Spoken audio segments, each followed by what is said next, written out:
Letitia James, she's in more trouble than she could have ever possibly have known she'd be in part because of, well, a new development that the president actually tweeted out. Apparently she's guilty of doing the exact same thing that she accused him of doing. Of course, we don't really think that what he did was in any way, shape, or form a crime. But, so long as we're settling scores here, we're going to talk all about Letitia James. Plus, Donald Trump's got a new approval rating out. And I got to tell you guys, this must just kill CBS News to have to report this. It's their poll. And hey, how do you like this for sweet justice, if you would? They're reporting that his approval rating is through the roof. We're going to get into the actual numbers. And on top of that, he's coming back doubling the lawsuit. Again, 60 minutes. He's doubling it. He's totally going to put him out of business. Like, bye, CBS, if this thing all comes to being. We're going to talk a little bit about the Super Bowl. Taylor Swift got booed. Boy, did Donald Trump really, really, really like that. And big news, DOGE is going after FEMA. Yeah, FEMA. Because apparently they're sending billions of dollars to big hotels in New York City while not really bothering with the poor people that have been left destitute because of the storms down in North Carolina. All important information to get to today. Welcome to the program. Make sure that you subscribe, share, like, all that good stuff. We are independent, proudly, fiercely independent here on the Trish Regan Show, and I appreciate your support. So make sure you subscribe, hit the bell so you know when I'm here. Letitia James is in a whole lot of trouble, more than you could ever imagined. I know. This is a woman who campaigned on one thing and one thing only. He's called me venomous. We will fight back to your attempt to bring Trumpism to New York City. He's called me disgraceful. Of the fact that they stole the Supreme Court seat. An illegitimate president and an illegitimate member of the United States Supreme Court. Okay, I'm not going to torture you. I know. You know how bad she is. I just wanted to remind you. A little sampling there. Well, anyway, it's just come out now that apparently she might have done something rather fraudulent with her own real estate holdings. This is Roger Stone who sent this out. Now, it's Roger Stone who likes to disturb a bit, shall we say? What do you call him? And you know what's disturber? Anyway, Donald Trump sending it out, retweeting this.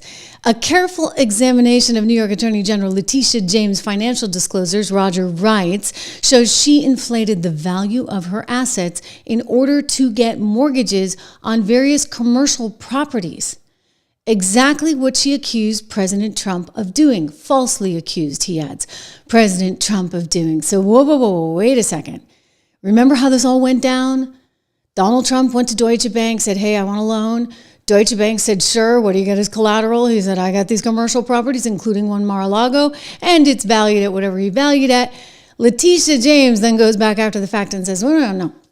I don't think Mar-a-Lago was actually worth what you think it's worth. I think it's only worth $18 million, despite the fact that it makes $57 a year. Anyway, she's coming in as the Attorney General of the state of New York saying, no, I don't think you can do this deal with Deutsche Bank because I think you inflated the value of Mar-a-Lago. Of course, value's in the eye of the beholder, shall we say. I mean, I'd buy it for $18 million. We can get a few people together, do a deal, and buy that puppy for $18 million. I mean, it's bonkers. The whole thing is bonkers. And then he winds up with a nearly $500 million fine. It is absolutely the most insane thing I've ever seen. And to me, this is the most egregious one. You know that, and maybe it's because I've been a business reporter my entire career, but I really, and I'm a capitalist, red-blooded American capitalist at heart. I don't like the idea of Letitia James coming in between me and my bank. But, don't forget, this is the woman that wanted to seize his assets. She was trying to seize his assets if he couldn't come up with the $500 million. She's like, why doesn't he have it? Like anybody has that laying around. Chump change. Let me go up to the bedroom and get it. It's under my mattress. I don't think so, Letitia. Not even Elon, wealthiest guy in the world, has that. Here she is saying she's going to go after every asset. 4 days after a judge ordered Donald Trump to pay $355 million for a decade of fraud, New York Attorney General Letitia James says she's prepared to do everything she can to make sure the former president pays his fine, including, she told us, seizing the buildings that bear his name. If he does not have funds to pay off the judgment, then we will seek, judgment enforcement mechanisms in court. and we will ask the judge to seize his assets. Ah, you see, that's what she wanted to do. That's what she wanted to do all along. Spirit-filled, thank you so much for your generosity. I'll get to your comment in just a second. But that's the problem here, okay?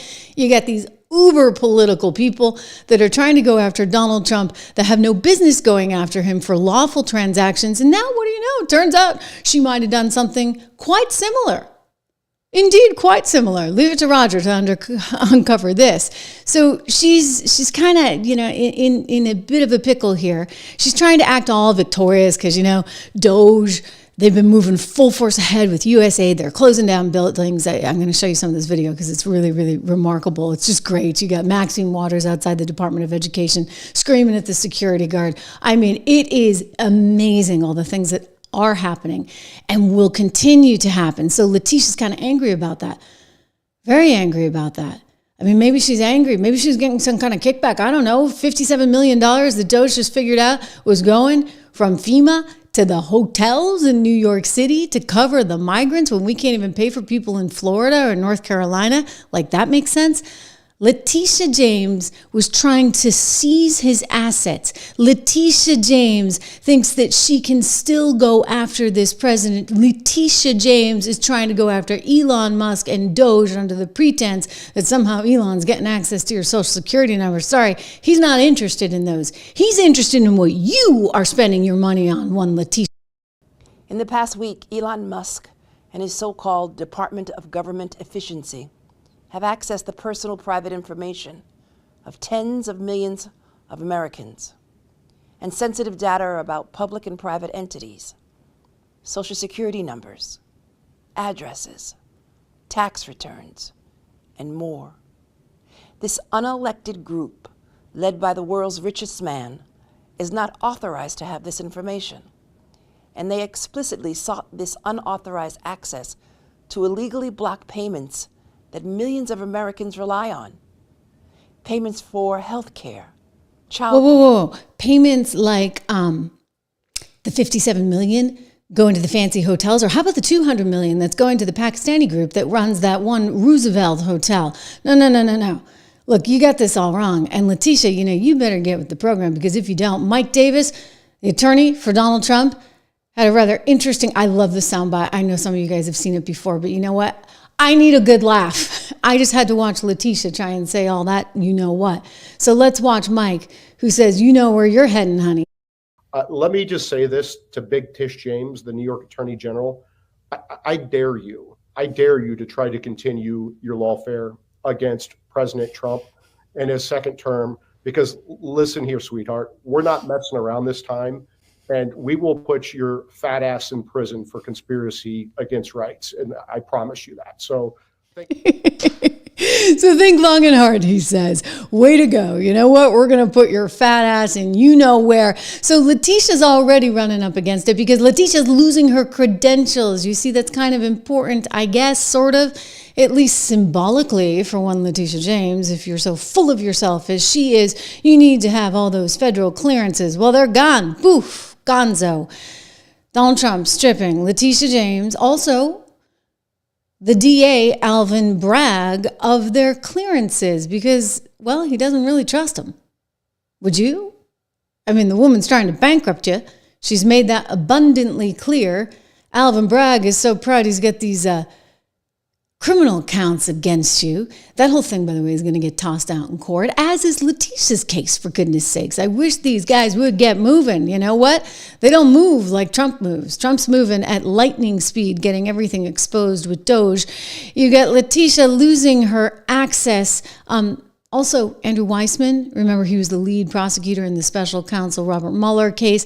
Then you have, and he hates Trump. I mean, he's always on MSNBC telling us how much he hates Trump. And then you have the guy who represented the CIA analyst, identified as the whistleblower in Trump's impeachment in 2019 over that phone call with Zelensky. That would be Mark Zaid. You also have one Antony Blinken, who's no longer got his security clearance. That's a big deal. He revoked Biden's as well as Jake Sullivan. I mean, Lisa Monaco, who was the Attorney General, Biden's Attorney Deputy General, I should say, who was involved in overseeing those Lawfare investigations. Listen, they're all losing it. They're all losing their credentials. And this is part of cleaning house. Like, cleaning house needs to happen right now. And I'm telling you, Pam Bondi's coming for Letitia. That's what's next. You won't believe what Pam said just last night ahead of the Super Bowl. I'm going to get to that. But first, quick shout out from one of our wonderful sponsors here on the Trish Regan Show. We love our friends over at American Heart for Gold. You can get up to $15,000 worth of free silver right now. How about that? At American Heart for Gold, if you text Trish to 65532, or you go to this URL, TrishLovesGold.com. TrishLovesGold.com. Can't forget that. I do. So anyway, 1-844-495-1115 is their phone number if you want to call them. Use my name to get that $15,000 worth of free silver if that's what you're interested in, because, hey, why not? You know what? Silver tends to ride along with gold. You know that gold has been climbing, even in this atmosphere when Donald Trump is trying to find some kind of resolution to the insane debt loads we have. We still have people really worried, me being one of them, about inflation that's coming from just the sheer printing of money. So check this out, TrishLovesGold.com. Pam is coming for Letitia. You better believe it. Pam Bondi's not messing around. The new Attorney General of the United States of America said that she's looking at all of this. First of all, for starters, what is she doing? She's stopping the funding to places like New York City, sanctuary cities that are going up against the law and order of this administration. She's like, no, we're not going to fund you. You want to fight back against us and think you're your own little country? So be it, but you're not going to get federal funding. So this is a big deal. The other thing that she's doing is she's looking at arresting individuals like one Letitia James if they're standing in the way of ICE doing its job. In other words, you have a federal agency that is charged with controlling our border and charged with controlling who's in this country. And when they go around the country and they try and round people up, known criminals, by the way, we've got 650,000 known criminals that are here illegally in the United States.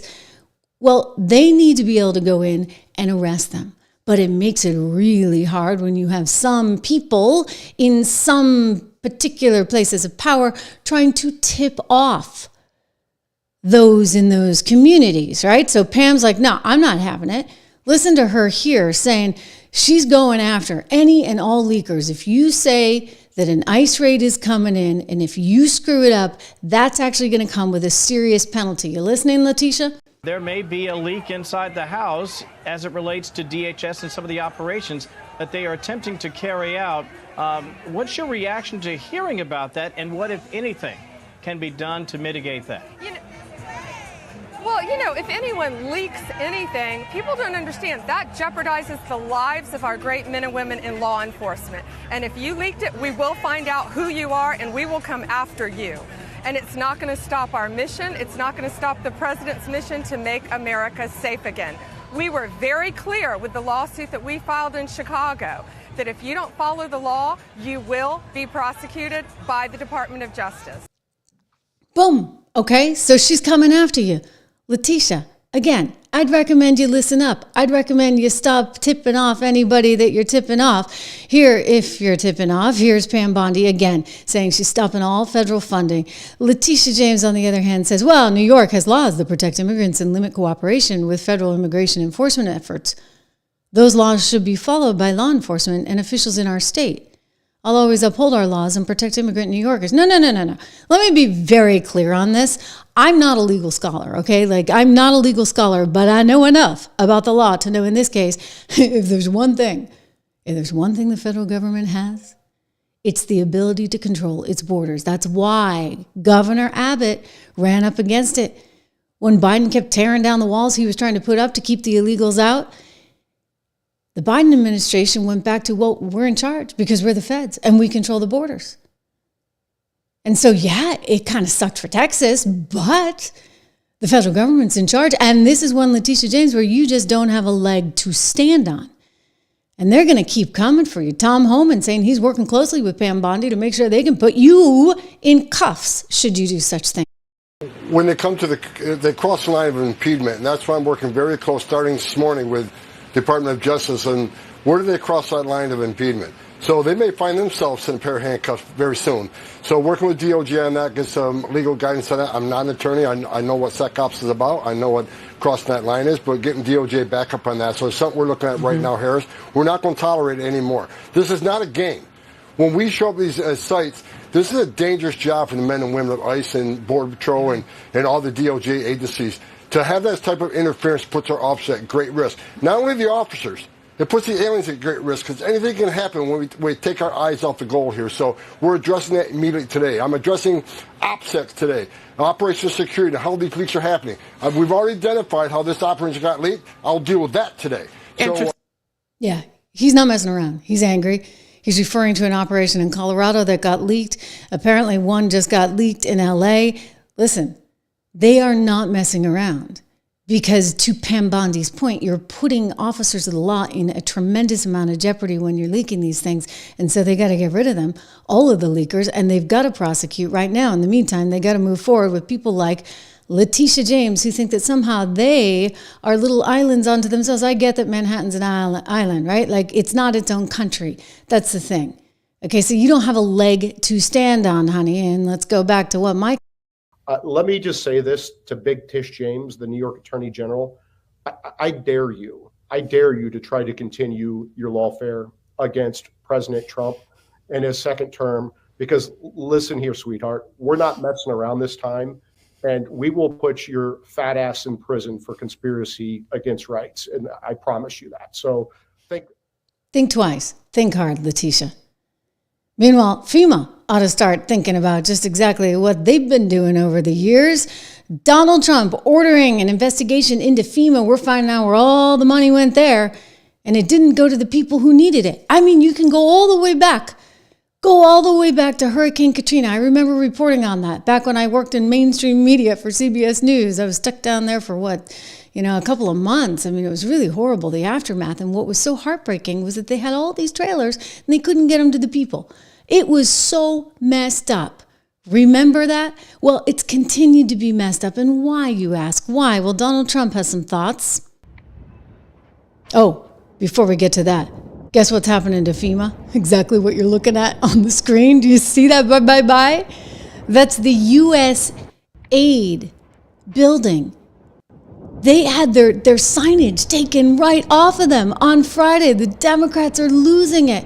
And that's what's going to happen to FEMA as well. It's on an executive order to begin the process of fundamentally reforming and overhauling FEMA, or maybe getting rid of FEMA. I think, frankly, FEMA is not good. I think when you have a problem like this, I think you want to go and, whether it's a Democrat or Republican governor, you want to use your state to fix it and not waste time calling FEMA. And then FEMA gets here and they don't know the area. They've never been to the area. And they want to give you rules that you've never heard about. They want to bring people that aren't as good as the people you already have. And FEMA's turned out to be a disaster.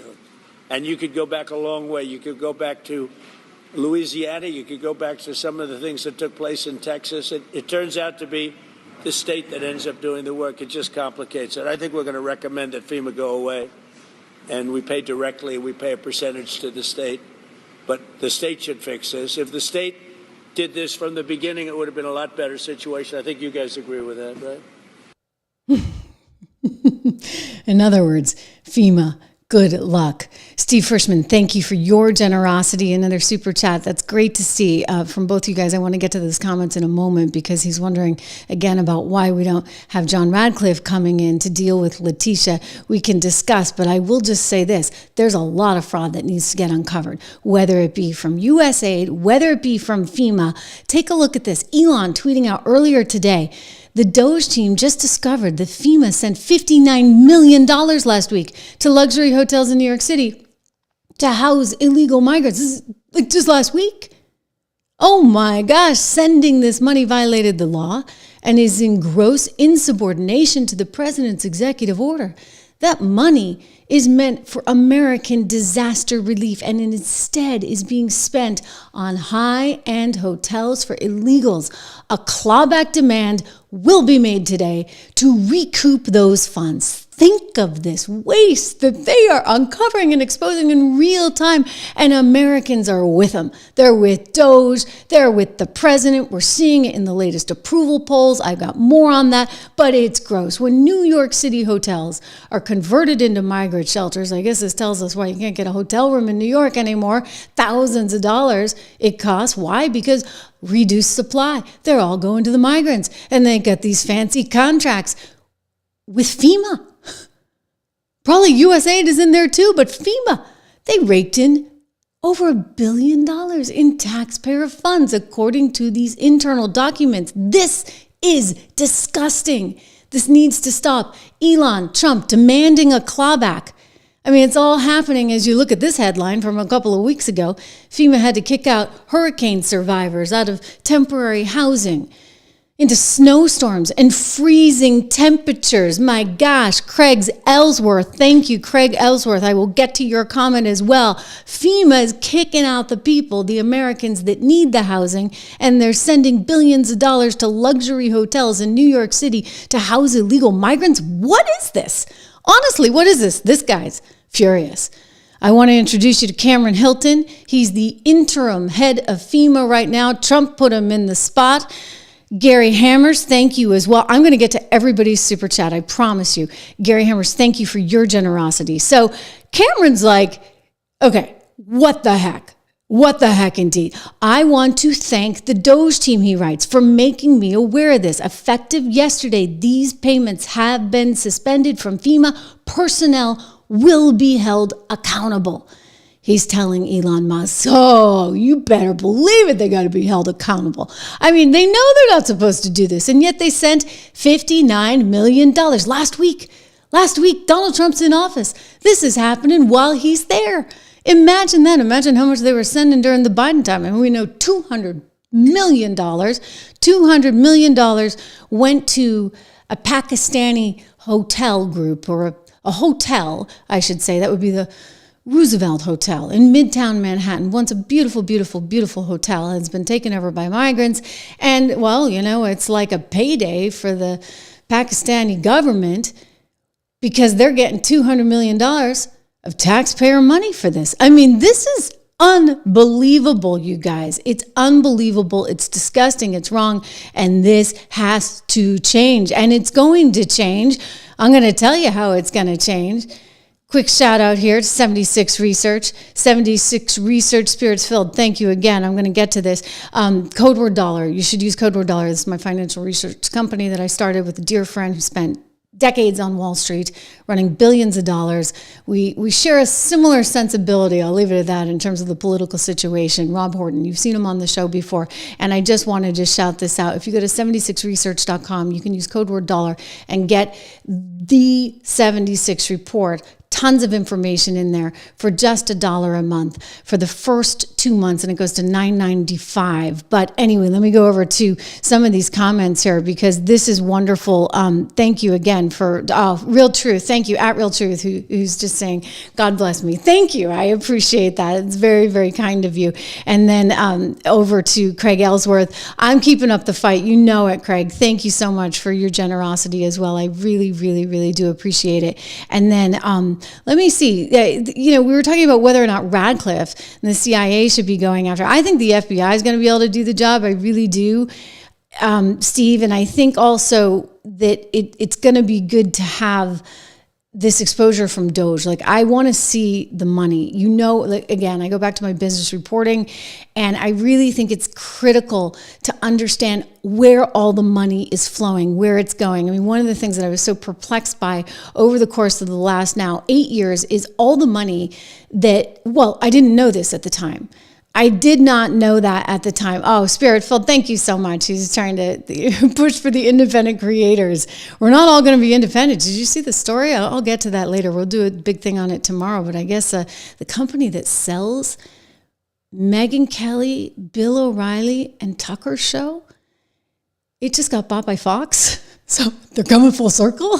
The whole gang's going back to Fox. And it's kind of disappointing, right? Because then you think to yourself, hey, who's really independent if Fox is realizing, gee, we really, really messed up. We let these folks go. And then what do you know? Trump's back in power. So we don't have the same kind of advertising pressure that we used to. Maybe we got to rethink this. And so they're bringing them back into the fold. They still own their shows, but Fox is going to sell their shows. And let me just say, those that control the purse have an awful lot of control over everything else. Steve Frischman, thank you so much. It's great to have such a supportive bunch. We can talk about that a little bit later. But I'll tell you this, you know what? USAID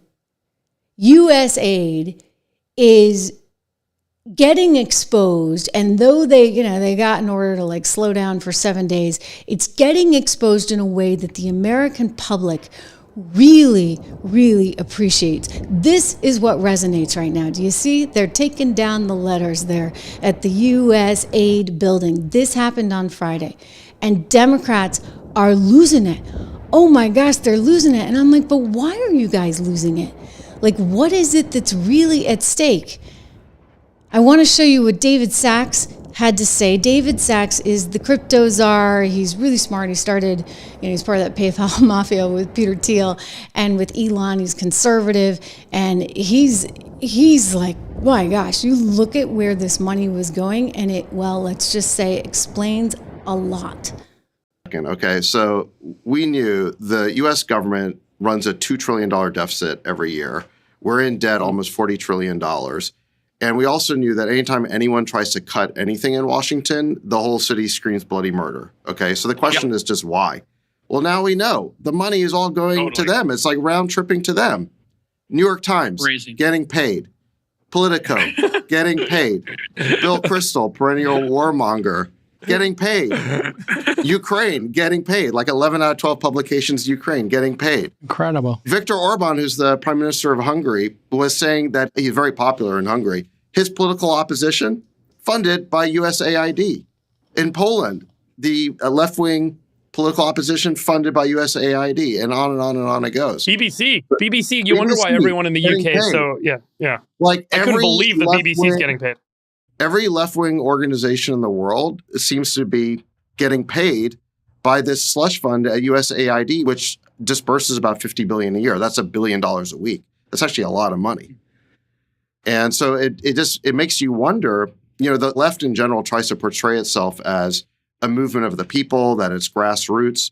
This is the exact opposite. This is AstroTurf. This is basically money coming from the top down out of Washington to fund all of these groups, maybe not even in the United States, like all over the world. So it makes you wonder, what is the real level of local support for these left-wing policies all over the world? Well, I think we just learned the lesson, or the answer to that, right? There's not a lot of support.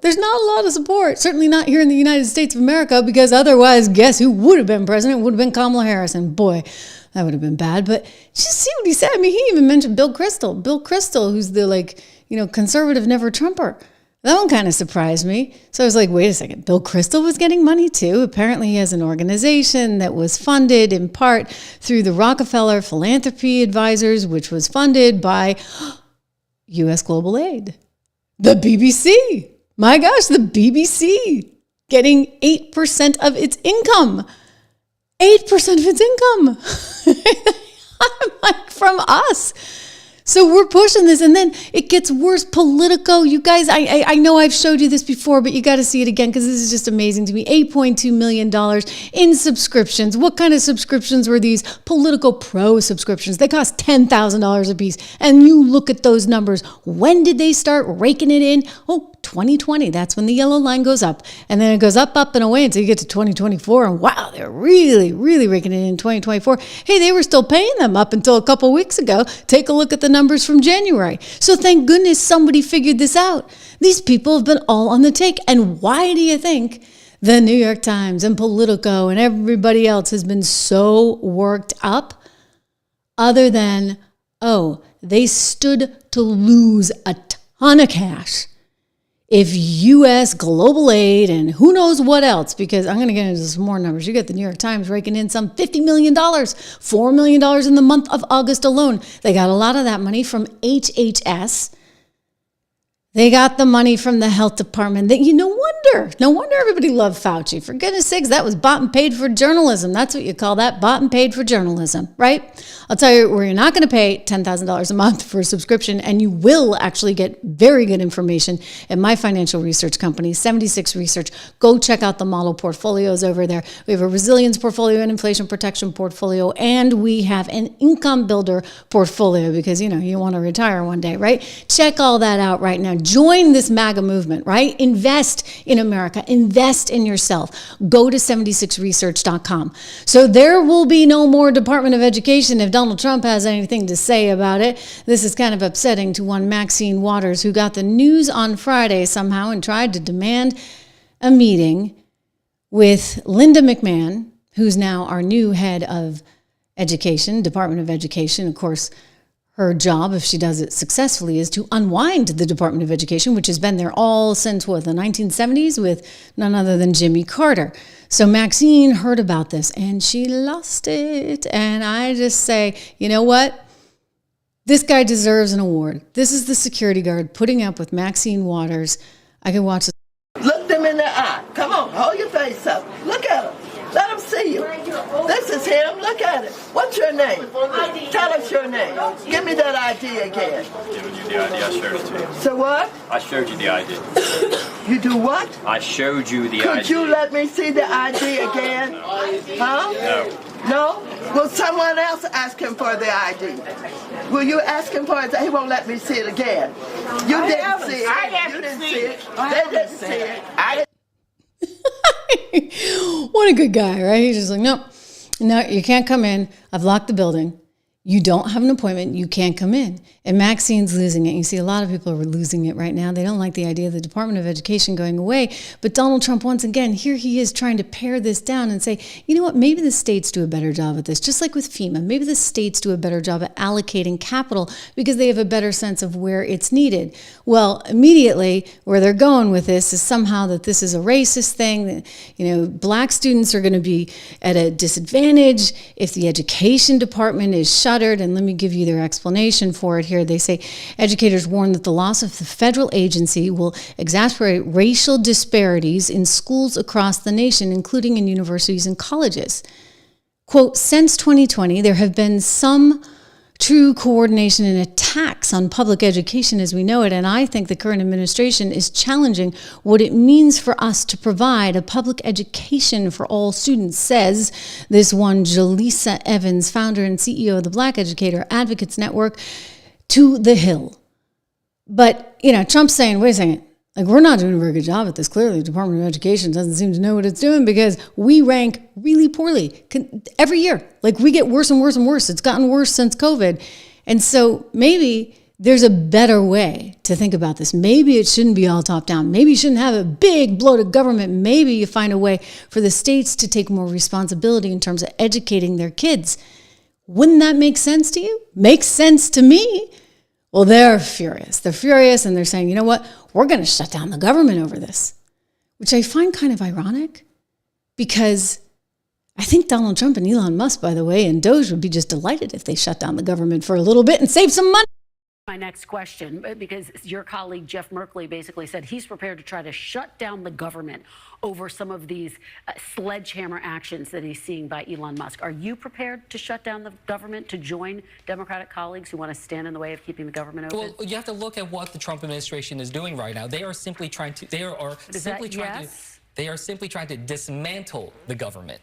So yes, look, if we have to take steps to be able to hold them accountable, use the leverage that we have to force it, I cannot support efforts that will continue this lawlessness that we're seeing when it comes to this administration's actions. And for us to be able to support government funding in that way, only for them to turn it around to dismantle the government, that is not something that should be allowed. So just to be clear, Senator, you are open to voting yes to shut down the government, to make this point. This is on them. This is about whether or not they can get the votes. They are the majority, and if they cannot govern, then that's for the American people to see. But I've worked in government. I've worked through multiple government shutdowns. I would be the last person to want to get to that stage. But we are at a point where we are basically on the cusp of a constitutional crisis, seeing this administration taking steps that are so clearly illegal. And until we see a change in that behavior, we should not allow and condone that, nor should we assist in that. Senator, I hate to break it to you, Senator, and that's the junior senator from New Jersey that replaced the super corrupt one. Remember Menendez? I hate to break it to you, but you know what? People appreciate this right now. I'm going to get to his approval ratings in a second, but they appreciate this because you know what? They're sick and tired of their hard-earned money going nowhere. We got a mess of a society right now. We got nothing to show for all those taxpayer dollars that are being spent. Just look at, you go back to the Department of Education, where we stand in the world in the lousy rankings. Listen, it's got to change.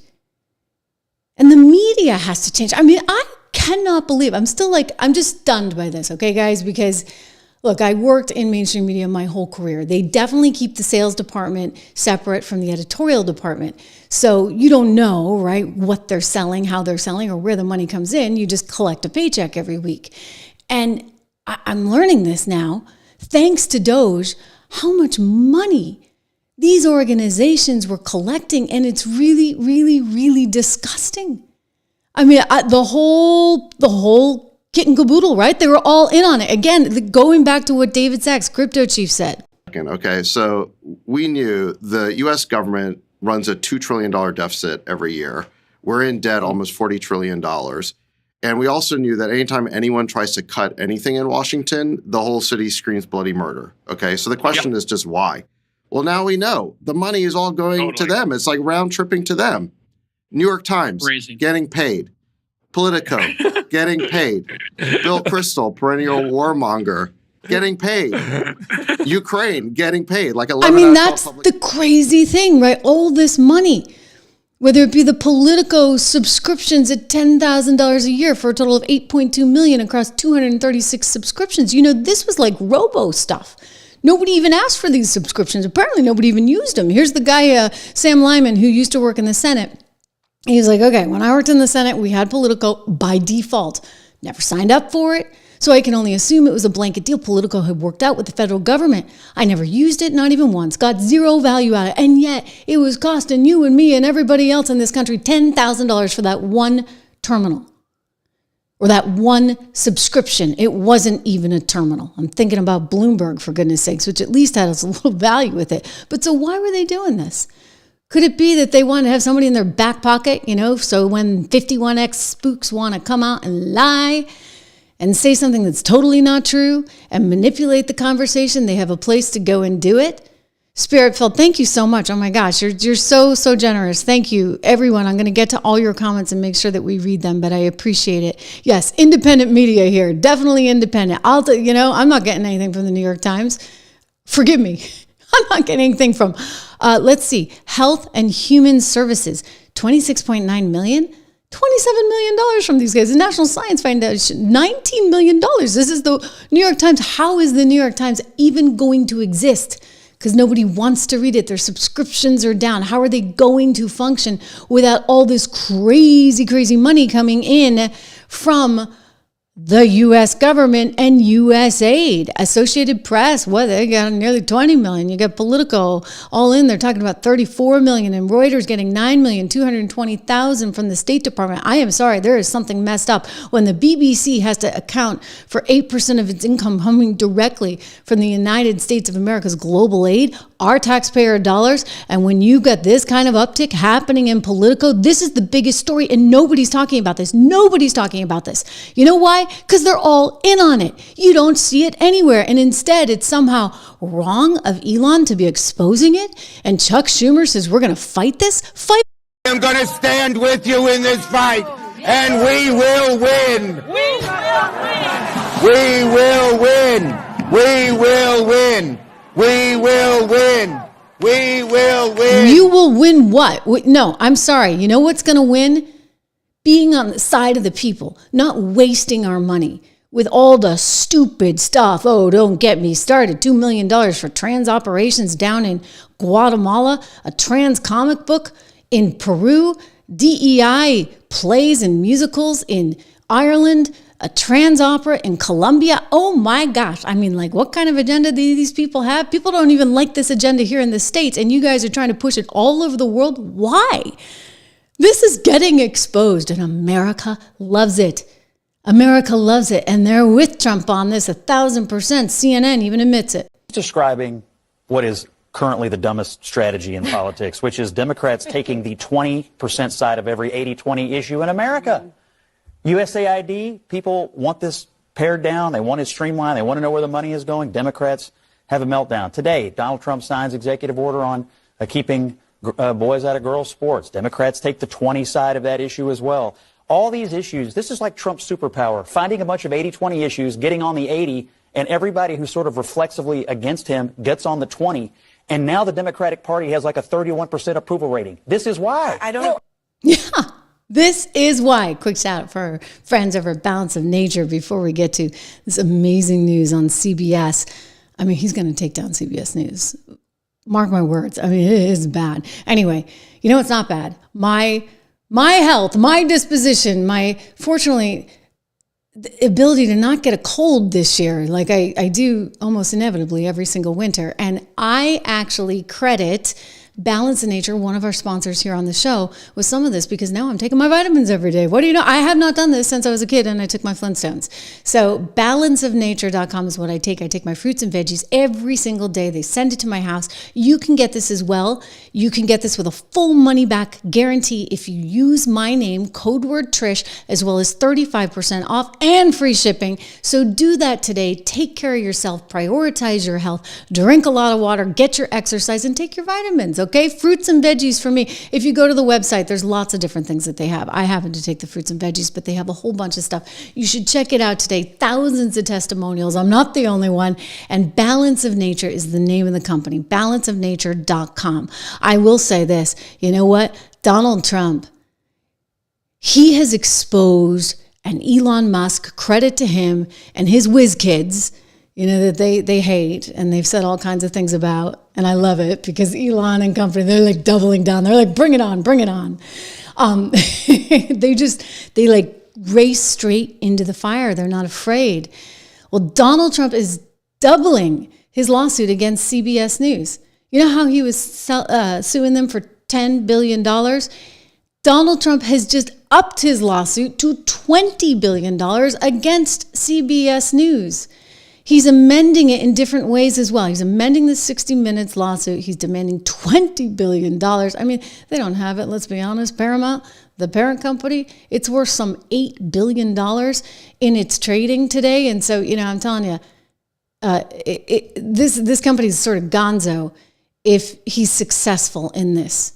What he ultimately settles for, I don't know. Like, employees are furious that they're even entertaining the idea of settlement, but he's amended it, and he's amended it in kind of an interesting way. So he's no longer using the First Amendment right now with CBS. He's actually arguing that CBS stood to benefit financially should Harris have been elected. So that makes me wonder. He's steering the case, by the way, away from the First Amendment grounds. He's putting it on the fact that, quote, it does not hinge on free speech arguments because CBS allegedly had business motivations to make Harris appear stronger. CBS is not commenting, but this amended complaint, which actually includes his doctor as well out of Texas, is extremely interesting. Extremely interesting, because I'm sort of wondering, well, did CBS, were they like in on the deal too? Were they like the New York Times? Were they like Politico? Were they getting some kind of handout from these big groups? Was all of network media, all of legacy media on the payroll? I mean, at that point, they're state media and they're not even telling you. At least NPR and PBS have the decency to say, you know, we get some of our money from taxpayer funds. These guys don't tell you that. I don't know with 60 Minutes and I don't know with CBS, but clearly they had some sort of agenda, which is what he keeps pointing to. You know the clip. I'm going to show you the original clip that was played on Face the Nation. And then the not so swift producers, I guess, they allowed that to air unedited on Face the Nation. And then it showed up looking kind of different on 60 Minutes that evening. But it seems that Prime Minister Netanyahu is not listening.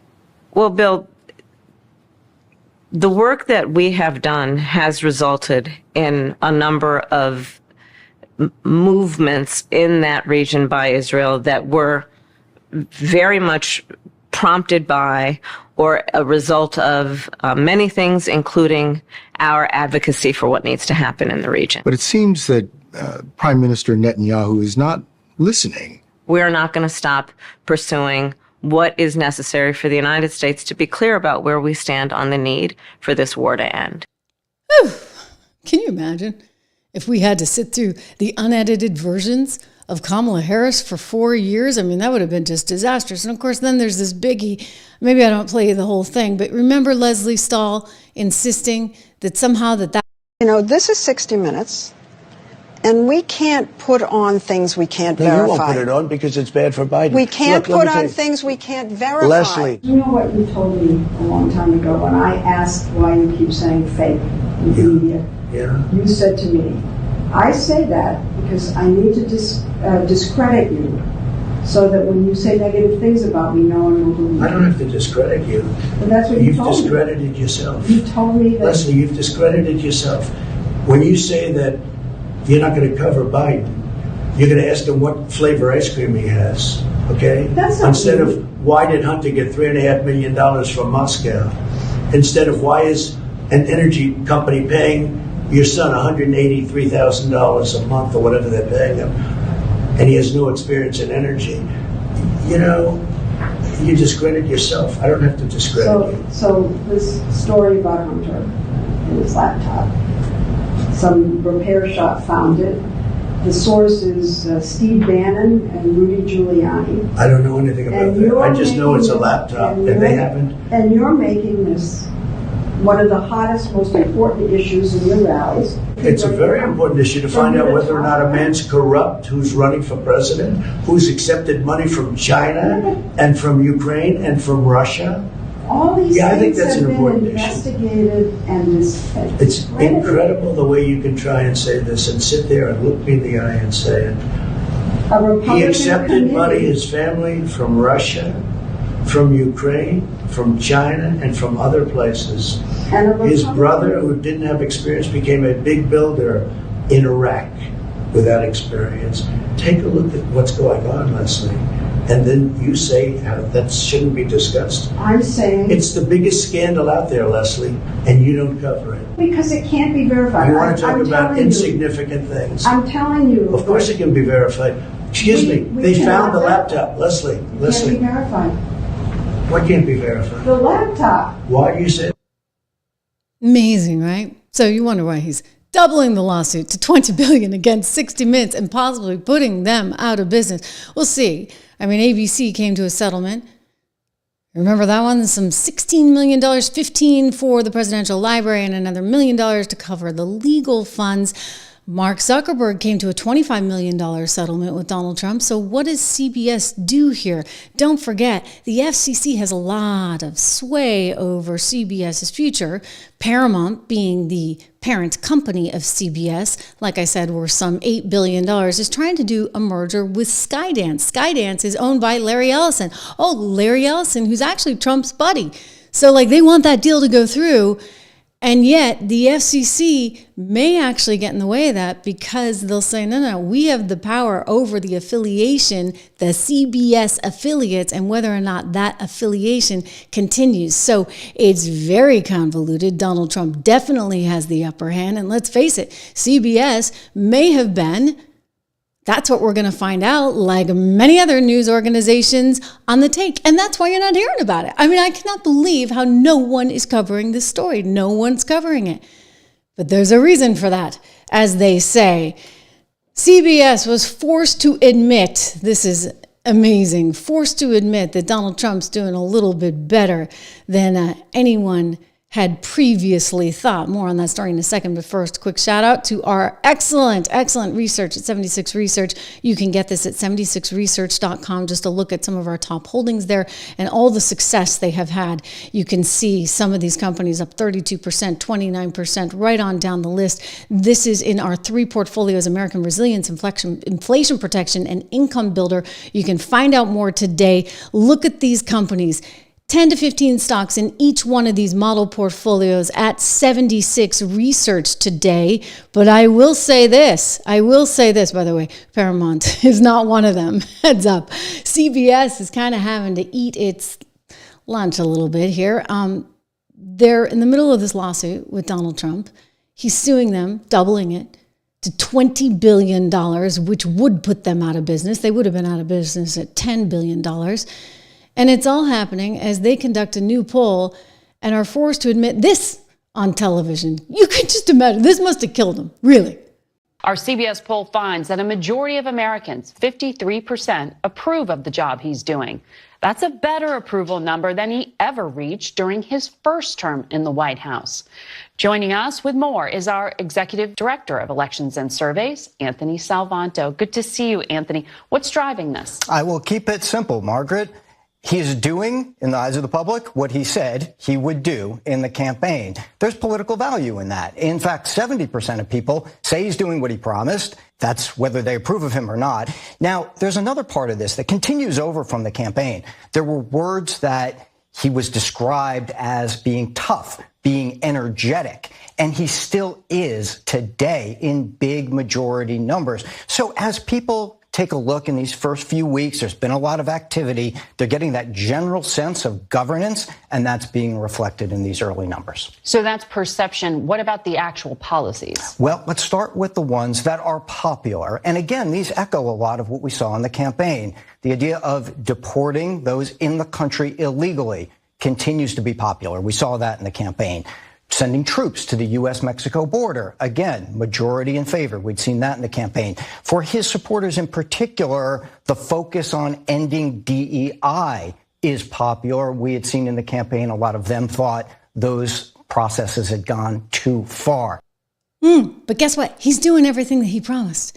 Imagine that. Think about this. I mean, how many election cycles have you been in? And somebody comes in and they say, I'm going to do this, I'm going to do that. Hope and change Obama, right? And nothing changes. In fact, all that hope and change has created greater and greater division. So instead of bringing the country together as he promised, what did he do? He divided the country. He leaned into all the race baiting, etc. And we wound up worse off for it. Well, Donald Trump is like, okay, I'm going to fix this. I'm the CEO. I'm going to put this into like real shape, like a business, and he's doing it in real time. And even CNN has to admit now it's going pretty well as far as the American public is concerned. Check it out. You know, I think one of the things that's so important for politicians is for folks to believe what they're saying and that they're keeping their campaign promises. So I think this gives you a pretty gosh darn good idea of what may be going on. Trump's doing what he promised to do. You go back to April of 2017, it was just 46% of all Americans who said that Trump was doing what he promised to do. Compare that now to February of 2025. You know, there was a good show that was on during the 1990s called A Different World. That is what's going on right now. We're living in a different world. 70% of Americans say Trump is doing what he promised to do. Again, compare that to April of 2017 when it's just 46%, when Americans are 24 points more likely to say that you're doing what you promised to do. It's no wonder that your net approval rating is much more likely to be on the positive side of the ledger than on the negative side. And so far, what we're seeing, again, is Americans, 21 days so far versus just 11 days during his entire first term, that Trump has a positive net approval rating. Quite a different world. Quite a different world. I love it. Totally different world. Barefoot Gardener, thank you for your generosity. So appreciate it. A different world. And as I said, it's a world that people respond to. They're like, you know what? At least he's doing what he promised, and he's doing it at lightning speed. And now we know.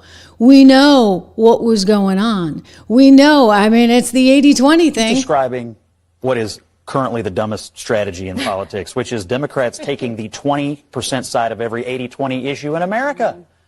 USAID, people want this pared down. They want it streamlined. They want to know where the money is going. Democrats have a meltdown. Today, Donald Trump signs executive order on keeping boys out of girls' sports. Democrats take the 20 side of that issue as well.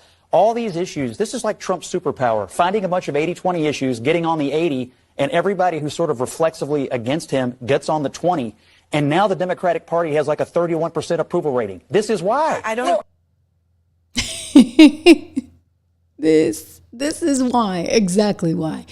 And it's why, if you look at what happened At Super Bowl 59, Donald Trump just lit up the house while, interestingly, Taylor Swift got booed. Yeah, booed.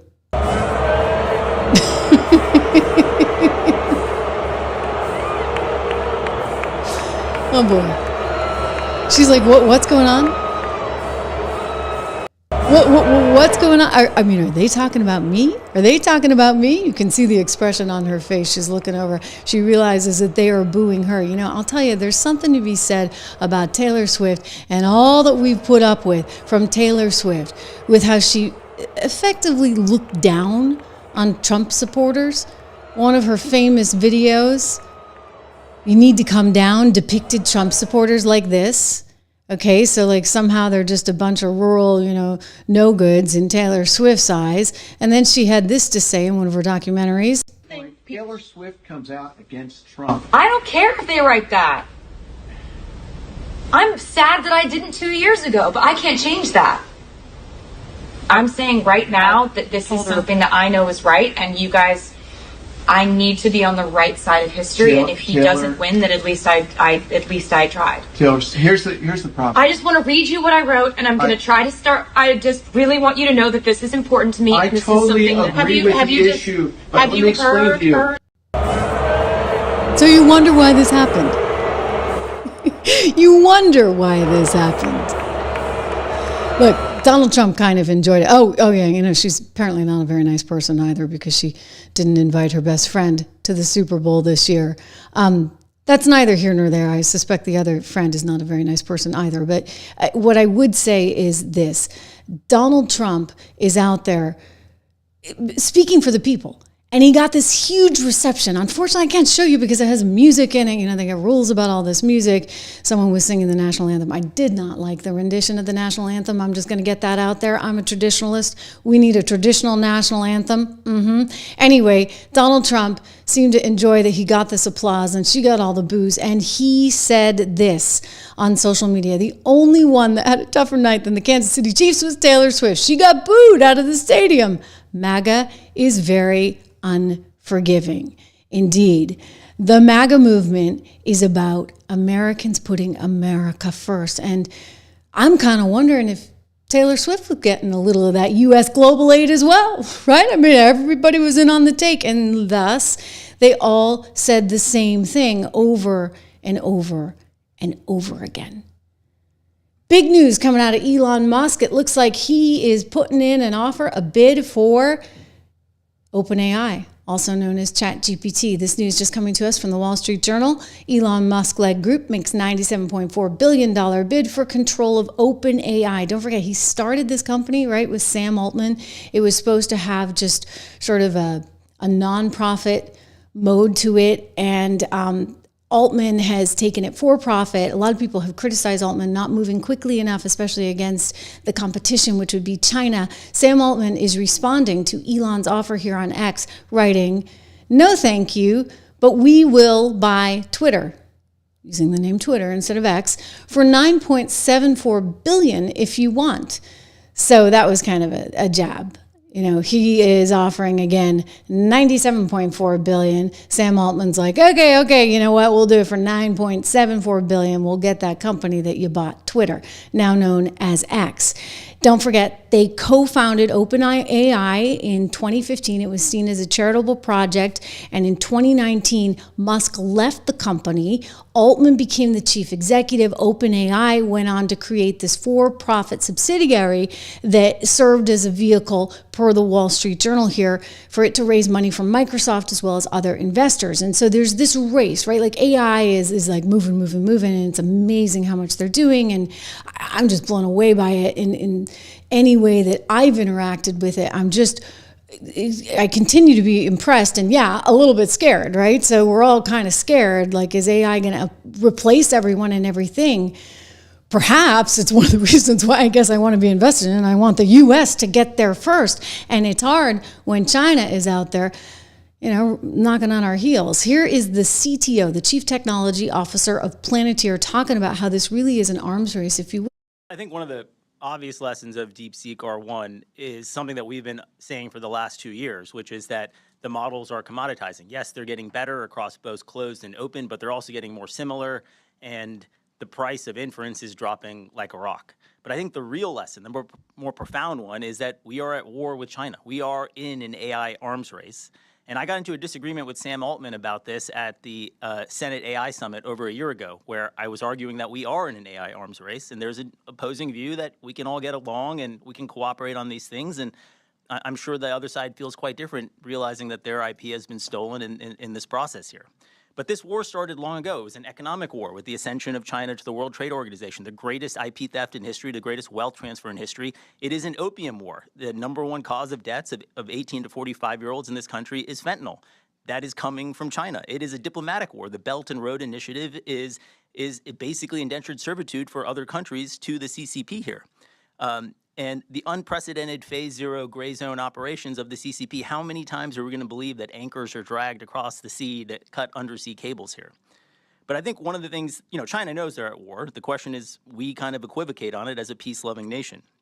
But one of the things I want to make sure we all do realize is that the engineering in R1 is exquisite. The optimizations that they've done are really impressive. And I don't think you can get away with the facile explanation that the Chinese just copy and we're the only innovators. We have to wake up with the respect for our adversary and realize that we are competing. But they absolutely did steal a lot of that through distillation of the models, and perhaps they stole even more. And then you can look at the GPU sales growth in Singapore. It's a tiny island nation. I'm pretty sure there's some sanction invasion going on there. And we have to realize that the AI race is winner take all, and it's going to be a whole of nation effort that extends well beyond the DOD in order for us as a nation to win. And that M-Day was yesterday. The time to mobilize has come.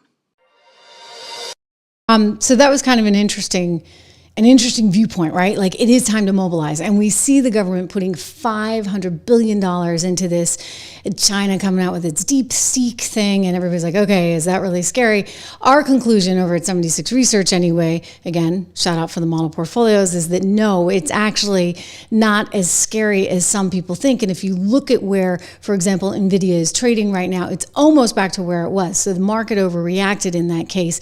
We do have a big piece if you want to go over and use code word dollars so you get the 76 report, because we wrote extensively about this and do have quite a view. But, look, this is happening and it's scary. But again, like, I go back to, I like the idea of Elon there. I like the idea of Elon there at DOGE. I like the idea of Elon there leading the charge in AI. I have some concerns, shall we say, about Sam and some of the stuff. But anyway, we talk a lot about independent media, and I want to thank you for your generosity. I can see Spirit-Filled really leading the way and encouraging everybody to do that. Independent media is so important at this moment in time, because it is independent media that actually was calling out all the bogus stuff. You had a chorus of people saying the exact same thing over and over and over and over again on network TV and in the newspapers and in these, popular online sites, whether it be Huffington Post or whether it be Politico or any of these places, right? And it was a narrative that was dictated perhaps because of financial reasons, because we are now learning that everybody was somehow out there with their hand getting something from the Biden administration. And so as much as I would say to myself, like, why is everybody freaking out so much? Listen, Donald Trump's already been there for 4 years, and it's not like there were concentration camps, and yet they would threaten that there would be these, they're going to round you up. Listen to Debbie Dingell. I played you the sound back on CNN right before the election out of Michigan. She's like, oh, they're going to round you up if you're Middle Eastern, this, that, and the other. So there was this level of hysteria that, we haven't seen before. And I felt like it was just independents, people like me over here, which we've grown and grown and grown, thanks to you guys, right? We're up over 575,000 subs. I've been doing the show for almost 2 years, every day now, live. And it's because of, I think, just this organic growth, the stickiness of all of you that we've been able to grow. And it's not through some handout from the federal government. So it's important that we have this independent media. It's important that we have individuals that are willing to risk things. With that in mind, we're going to have to tackle this story that is just breaking right now. Perhaps we get into this a little bit more tomorrow, ladies and gentlemen. But there's a story that just came out moments ago that I'm sort of blown away with, yet not entirely, because I've spoken a lot about the need, shall we say, the need for mainstream media to have a seat in this digital space. So this is what broke. Fox, Fox, that company I used to work for, is actually buying the company that sells the advertising for some key podcasts, including Megyn Kelly's podcast, Tucker Carlson's podcast, and actually Bill O'Reilly's podcast. So Red Seat Ventures sells the ads for their shows. And Fox is coming in and saying, okay, they're making a lot of money. Maybe we can sell those ads instead. So they're buying Red Seat Ventures. Tucker still owns his show. Megyn still owns her show. Bill O'Reilly still owns his show. But as I always say, the purse strings can have a lot of control. And Fox is thinking, hey, we can sell Jesse Waters and Fox News, I guess.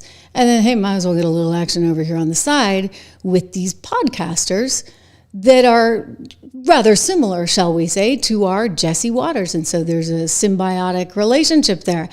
The only problem with that, I guess, is that at what point does Fox say, oh, you know what?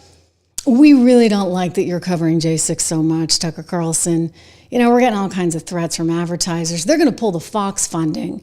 So can you tone that down? Now, to his credit, Tucker would probably tell him to go to HELL and back, right? Game over. He's not going to participate in that. He'll say, no, I'm going to do this because I own my show and I'm going to continue to cover what I want to cover. But can't you just see that? Because Fox has a pool of money and they're going to tell Tucker, okay, well, we've sold 3 commercials into your show this week and we can pull those 3 commercials.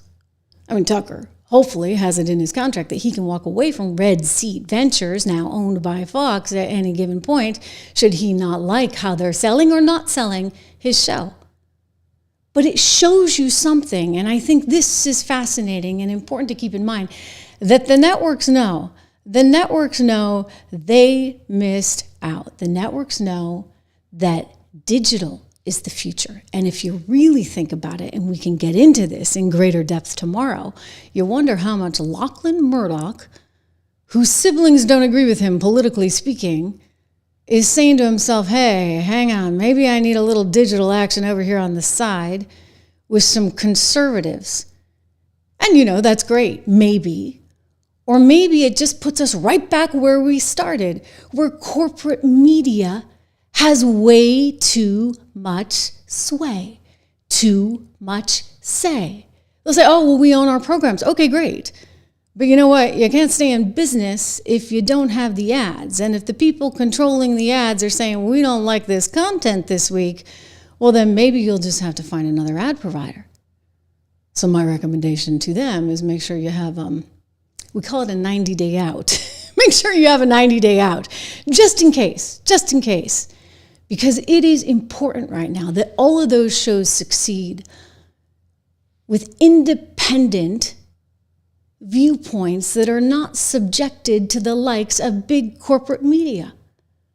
This is what makes it exciting, right? This is what makes it special. This is what makes this particular medium really, really great.